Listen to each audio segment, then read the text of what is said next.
저는 처음엔 200점 이상을 목표로 시작했어요. 방송대를 다니니까 취직할 때의 불리함을 점수로 막아보자 하는 마음이 컸던 것 같아요. 그래서 꼭 합격하고 싶었고 합격만이 아니라 고득점을 받고 싶었어요. 영양학에서는 9에서 11세 여아 남아 영양소 문제, 식사요법에서는 다들 맞추셨을 거라 예상되는 샌드위치와 돼지 사태찜 문제, 단체급식에서 한 문제, 이 세 문제 말고는 영양교육과 위생학에서 틀렸어요. 나름 어려운 문제는 다 마치고 쉬운 문제를 틀려서 속상하지만 그래도 기초지식 없이 몇 달 만에 대방열림만으로 고득점 합격한 후기를 말씀드릴게요. 저는 꼭 시험에 합격해야 한다고 생각했어요. 영양사 시험은 다들 아시다시피 1년에 한 번뿐이잖아요.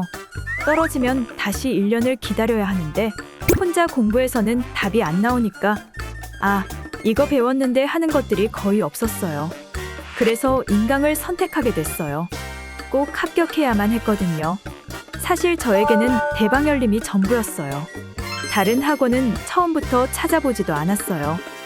방송대라 같이 공부하는 친구도 없고 추천받은 것도 아니었어요. 2학년 때쯤 이 카페를 발견하고 가입하게 되었죠. 그러면서 위생사와 영양사를 당연히 대방열림의 강의를 듣고 공부해야겠다고 생각하게 되었고요. 사실 다른 학원의 강의가 존재하는지도 몰랐어요. 영양사 키워드로 검색해서 가입하게 됐는데 대방열림은 카페 활성화도 너무 잘 되어 있었고 단체로 강의 신청하면 할인도 되고요. 그런 부분이 매력적으로 느껴져서 위생사를 대방열림 강의로 들었어요. 당연히 괜찮은 점수로 합격했고요. 2021년 위생사 준비할 때 아무것도 모르는 무지식 상태로 출발했어요. 아는 지식 하나 없는 상태에서 4개월 공부하고 나름 안정권으로 합격했기에 대방열림의 커리큘럼이나 교재, 교수님들의 실력이 얼마나 좋은지 이미 충분히 인지하고 시작했어요. 일반 대학교에 다닌 게 아니기 때문에 방송대는 나름 합리적으로 대충 공부할 수 있었거든요. 저는 지식이 밑바닥이었어요. 그래서 혼자 공부해서는 절대 합격할 수 없을 것 같다는 부담감이 있었고요. 작년에 위생사 준비할 때 느낀 것처럼 올해도 도움을 받으면서 해야겠다고 생각했어요. 저는 이러한 이유로 당연히 대방열림의 영양사 강의를 들을 거라고 생각했답니다. 최고의 선택이었다 자부할 수 있어요. 나만의 공부 방법은 앞서 말했다시피 저는 기초 지식이 없는 상태로 영양사 시험을 준비했어요. 카페 글을 찾아보면서 어떤 강의를 먼저 들어야 하는 걸까? 어떻게 준비해야 하는 거지? 를 정리했어요. 저는 생리학, 생화학, 영양학, 생애주기 영양학, 식품학, 조리원리, 단체급식, 나머지 순으로 공부했어요. 저는 영양사 풀패키지반을 선택하고 강의를 들으며 공부했어요. 그리고 저는 아이들을 키우고 있는 엄마이기 때문에 방학엔 시작하기가 힘들었어요. 취직하려면 커말이 있어야 한다는 얘기를 주변에서 들어서 길게 잡지는 못했어요.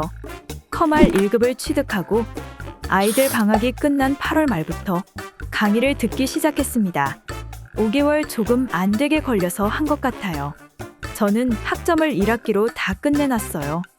2학기 때는 영양사 공부에 집중해야 한다고 생각했거든요. 그래서 영양사 준비만 할 수 있었습니다. 저의 일일 공부 시간과 공부량은 처음엔 주말과 공휴일을 빼고 하루 6강의를 목표로 시작했어요. 강의 듣는 데는 2달 정도 걸렸네요. 2달의 강의를 끝냈을 때는 이제 그냥 가서 시험을 쳐도 합격할 수 있겠다 라는 생각이 들었어요. 하루에 적어도 6시간은 하려고 했고요. 단 아이들이 학교에 간 시간부터 집에 돌아오는 시간까지만 가능했어요. 그리고 강의를 다 듣고 2주간은 정리하는 시간을 가졌어요. 이경현 교수님께서 문제가 쉽게 나온다고 하셨는데 그러나 알면 쉽지만 모르면 어려운 거라고 하셨거든요. 이론을 제대로 알기 위해서 시간을 많이 투자했어요. 그 다음에 한 달 조금 안 남은 시점부터는 모의고사만 집중적으로 공부했어요. 학원에서 준 45회 기출문제를 다 풀고 46회 기출문제는 다시 주문해서 푼 뒤 타 기출문제집까지 3권을 다 풀어서 2번 정도 확인했습니다. 공부 방법을 자세히 말씀드리자면 처음에는 생리학부터 시작했어요. 카페를 찾아보면서 어떤 식으로 공부해야 하는지 물었을 때 일단 생리학, 생화학부터 시작해야 한다고 하더라고요. 기초 중에 기초이기 때문에 나중엔 가지처럼 뻗어나간다고요. 정말 그렇더라고요. 시험 문제는 적게 나오지만 문제가 굉장히 많이 나오는 영양학과 식사요법에 기초 중에 기초가 돼요. 생리학을 보면서 우리 몸의 구조의 생김새와 기관들이 하는 역할은 어떠하며 다른 기관들과 연계해서 어떻게 운동하는지 하나하나 다 배워나갔어요. 일단 이걸 알아야 식사요법이 쉬워집니다. 생화학을 들어가게 되면 예를 들어 과당이 들어가서 어떻게 대사가 되는지를 배우면 이게 왜 몸에 나쁜지와 연결이 되더라고요. 영양학을 들으면서 생리학과 생화학 그리고 영양학을 연결했어요. 이게 다 끝나면 식사요법을 들어가서 병과 인체 작용을 연결하고요. 그렇게 가지붙이듯이 한 과목씩 늘려나갔어요. 교수님들께서 강의 중간중간 했던 이야기를 계속 반복적으로 해주세요. 알아서 외워지라고요. 그렇게 강의가 모두 끝날 때쯤엔 따로 복습을 크게 하지 않아도 수업만 제대로 듣고 필기만 잘해두면 아, 내가 이 정도는 알고 있다 라는 생각이 듭니다. 저는 정말 다 받아 적었어요. 중지에 굳은 살이 박힐 정도로요. 그러고 모든 강의가 끝난 후에는 이론 필기를 타이핑하면서 정리했어요. 교수님들이 꼭 외우라고 하는 것들은 거의 다 나온다고 보시면 돼요. 그런 것들은 수업 들으면서 몇 번씩 더 적고 반복하면서 바로 외우려고 노력했고요. 강의를 다 듣고 이론 정리를 다 한 후 모의고사 강의를 볼 때는 일단 모의고사를 2번 이상 풀 생각이었기에 한 번 풀 때 포스트잇에 답을 다 적었어요. 그리고 강의 들으면서 교수님들이 설명해 주시는 걸 한 번씩 더 적었어요. 다음번에 한 번 더 풀 때 확인하고 반복하려고요. 그렇게 계속하여 반복했어요. 반복만이 살 길이다 라고 생각하면서요. 대방열림고시학원 교재 장점을 말씀드릴게요. 일단 교재가 학교의 전공서와 비교하면 굉장히 가벼워요. 하나하나 글로 풀어놓은 글들이 아니라 우리가 외우기 쉽게 되어 있어요. 글로 설명하는 것과 교수님이 말로 풀어서 설명하는 게 다른 건 다들 아시죠? 이경연 교수님의 영양학, 생애주기 영양학, 식사요법, 조리원리는 진짜 최고예요. 문제 비중이 큰 과목을 교수님이 맡으셔서 담임 선생님 같은 느낌이었어요. 왜 다들 일타 강사 하는지 일깨워 주셨습니다.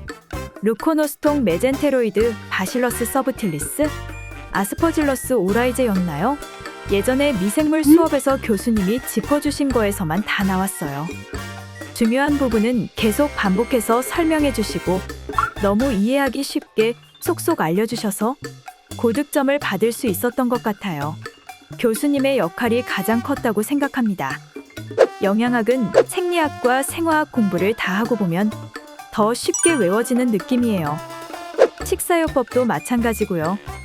예를 들면 생리학 때 위에 대해서 배우죠.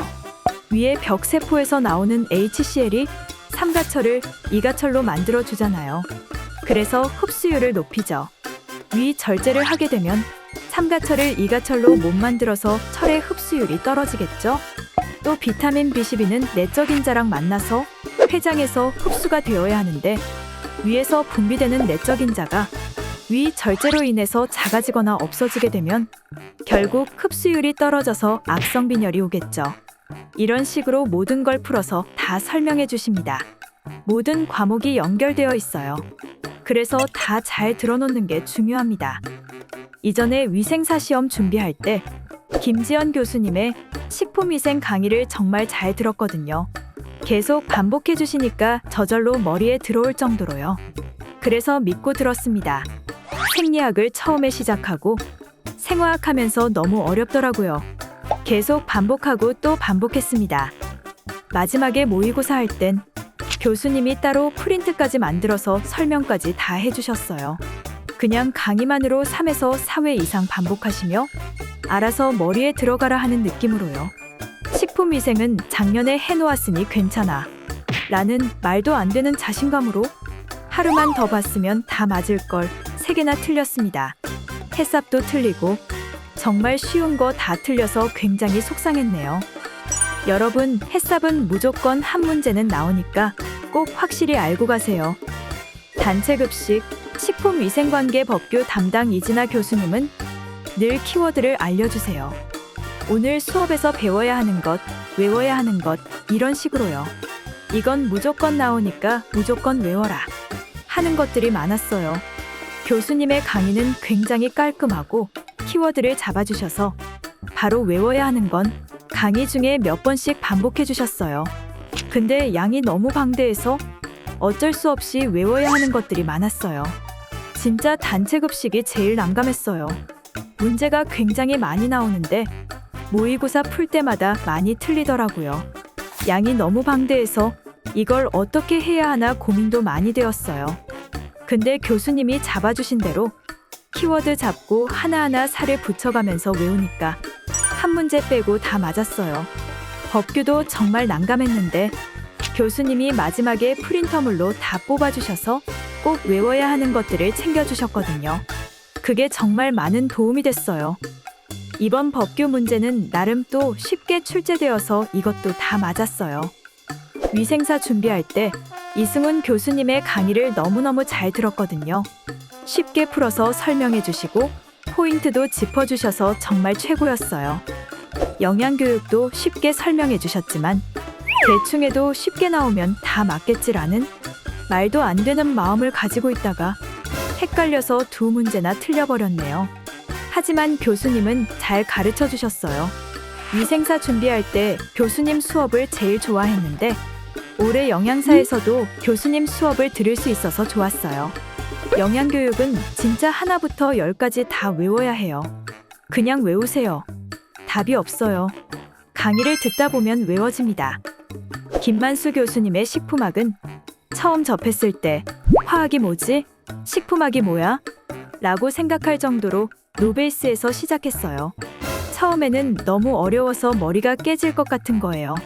그래도 하나하나 다 풀어가며 설명해 주시고 어려운 것부터 쉬운 것까지 정말 잘 배웠어요. 전화당이 왜 전화당이냐? 설탕이 포도당과 과당으로 1:1 가수분해되는데 설탕의 선성은 우선성이고 우선성이 포도당의 우선성과 과당의 좌선성이 만나서 좌선성이 된다. 그러니 성광도가 바뀌어서 전화당이다. 이런 식으로 무조건 외워야 하는 것들은 여러 번 설명해 주셨어요. 듣다 보니 이해가 되면서 자연스럽게 외워지는 것들이 많았어요. 여러분, 저 정말 노베이스로 시작했어요. 일단 꾸준히 강의를 잘 적으며 이해하면서 듣는 게 중요해요. 교과서의 한 챕터가 끝나면 그 뒤에 모의고사를 보면서 설명해 주시면서 풀어주세요. 그러면서 2번, 3번의 반복이 되고 모든 강의가 다 끝나면 내가 정리해 놓은 게 제대로 정리가 되었는지 제대로 이해하고 있는지 이론 체크를 제대로 하고 넘어가는 게 좋은 것 같아요.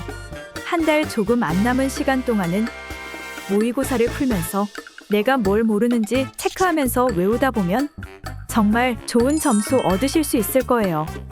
대방열림 아니었으면 5개월 안 되는 시간 동안 공부하면서 이렇게 고득점 맞기 힘들었을 거예요. 특히 저처럼 공부를 열심히 하지 않았던 분들이라면요. 제 공부 방법이 옳아서 이렇게 하라는 건 아닙니다. 다들 각자의 방법이 있으니 그 방법에 따라서 열심히 꾸준하게 하시면 다들 좋은 결과 얻을 수 있을 거라고 생각합니다. 고득점 원하시는 분들은 꼭 영양교육과 위생학을 더 꼼꼼히 보고 가세요. 교수님들의 좋은 강의가 있었기에 제가 노베이스로 이만큼 할 수 있었다고 생각합니다. 진짜 감사해요. 영양사라는 직업에 더욱 흥미를 가지게 됐고 영양사라고 이야기할 거면 더 공부를 꾸준히 해야겠다고 생각하게 됐어요. 교수님들의 많은 지식들이 저에게 와서 힘들었지만 행복한 시간이었어요. 감사합니다.